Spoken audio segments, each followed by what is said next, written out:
Yetis, Nick and Jack here with you from the TBOY studio. We recently did an episode on our weekly show, The Best Idea Yet, about Pokémon. Pokémon, the untold origin story of Pokémon, the biggest franchise of all time. Get this, Pokémon has generated more revenue than Harry Potter and Star Wars combined.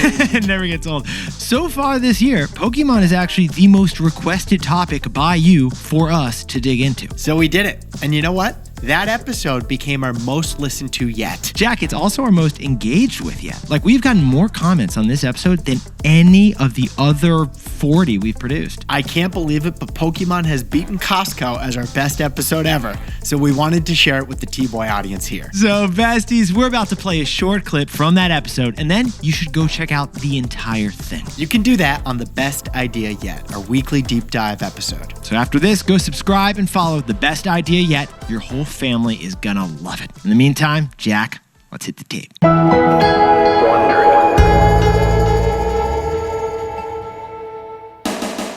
This is 1989. The games may be monochrome. Compared to your TV, the screen is tiny. But Satoshi sees an expansive blank canvas in the Game Boy. And there's one type of game in particular that inspires him: role-playing games. These RPGs, they've got names like Final Fantasy and Dragon Quest.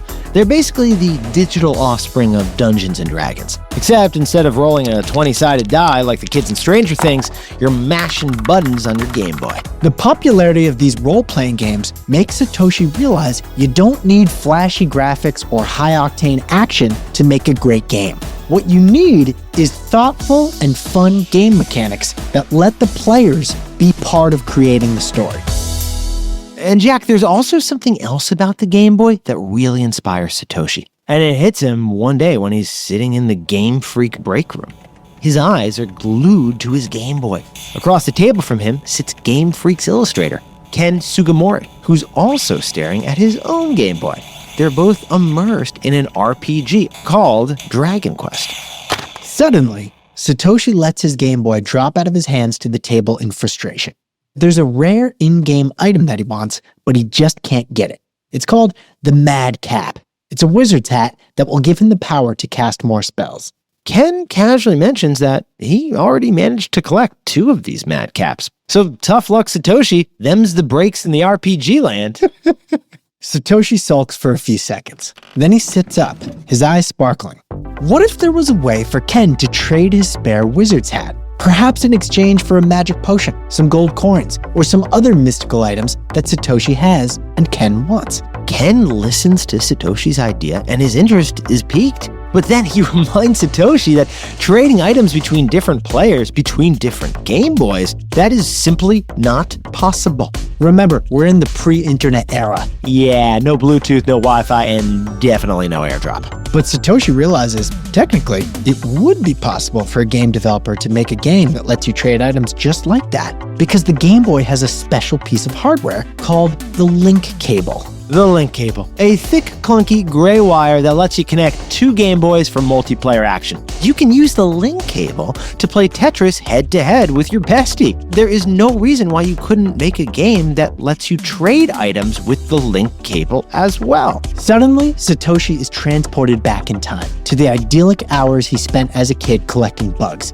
and the fun he and his friends had, not just catching the bugs, but trading them. Nick, could this be the basis of a brand new game? Satoshi and his team are brainstorming. They want to build a game from the ground up, one that puts an ancient human activity at its very core: trading. This focus on trading was the first piece of the Pokémon puzzle. He's picturing a game where players find monsters and collect them in magical capsules, and then pit the monsters against other players' monsters in an epic battle. Just like in Dungeons & Dragons, Satoshi wants his monsters to have special abilities, strengths, and weaknesses. Nick, in D&D, there are warlocks who cast powerful spells, but are just an embarrassment when it comes to sword fighting. And then there are barbarians.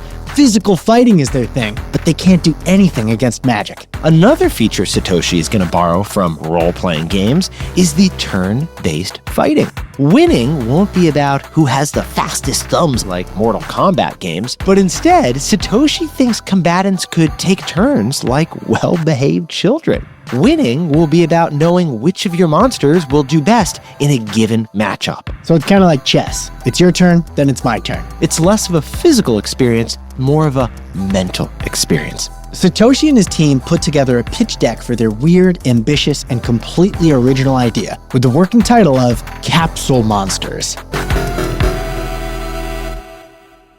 Satoshi is pumped. After all, Game Freak already has a working relationship with Nintendo. They've worked together on a few modestly successful games already, so there's a chance here. Together, he and his team head down to Kyoto, where Nintendo is based, and they get in the room and pitch the executives of the world's most influential gaming brand. No one understands the psychology behind the gaming business like our buddies over at Nintendo. If Nintendo gets on board, their creativity, their financing, their influence, and their distribution will give Satoshi everything he needs to make his dream game a reality. But Nintendo passes. They can't get their head around the idea.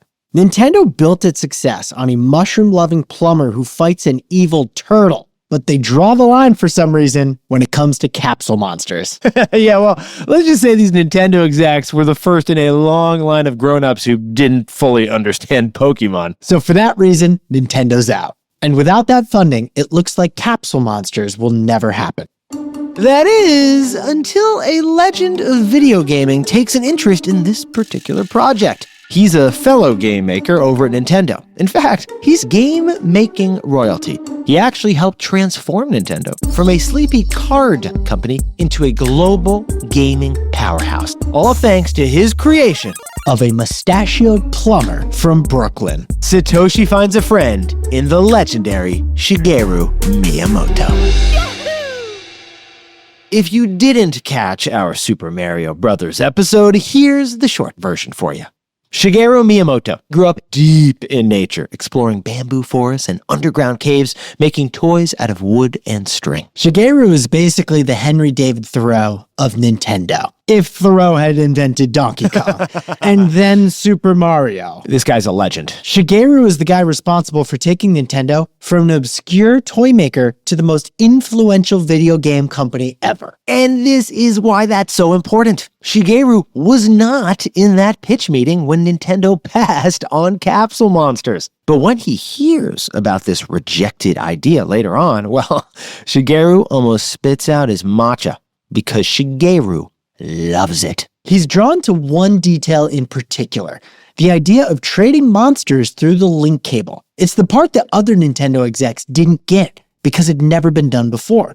But Shigeru sees that idea is groundbreaking. So, thanks to the pressure from Shigeru Miyamoto, Nintendo does a total 180 and greenlights Capsule Monsters. But there is still one problem, Jack, we gotta point out. The name. Nintendo hates Capsule Monsters. Oh yeah, also they think Capsule Monsters is just going to be too hard to trademark. So Satoshi starts brainstorming again.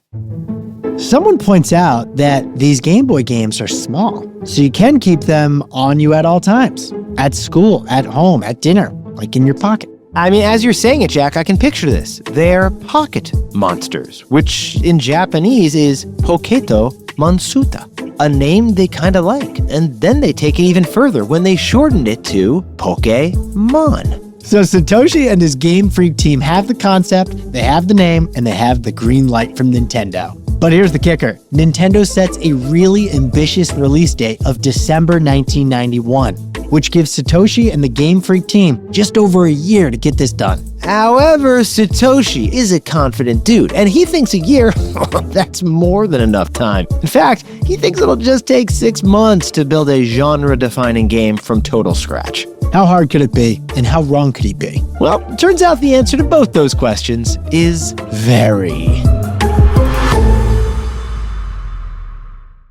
Besties, that's just a taste of that episode on the untold origin story of the business of the Pokémon. To hear the rest of the story, go check out The Best Idea Yet. We made it easy for you. Just tap the link in this episode description to follow The Best Idea Yet and listen every single week. Now you gotta go catch them all.